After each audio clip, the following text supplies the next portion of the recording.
Hydraulic pipe పగిలింది. Truck అయితే పైకి లేవట్లేదు, గింజలు ఇందులో ఉండిపోయినాయి. కిందకైతే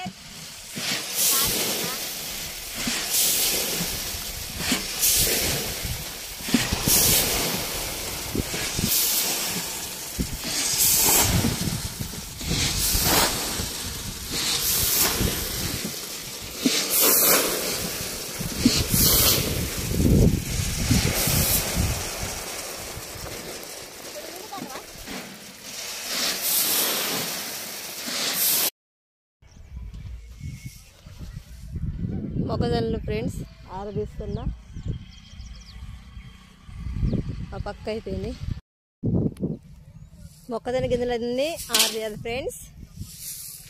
జై జవాన్ జై కిసాన్. మాకు సపోర్ట్ చేయండి, రైతన్నలకు సపోర్ట్ చేయండి. ప్రతి ఒక్క రైతులు సపోర్ట్ చేసి కామెంట్ చేయండి ఫ్రెండ్స్. ఓకేనా?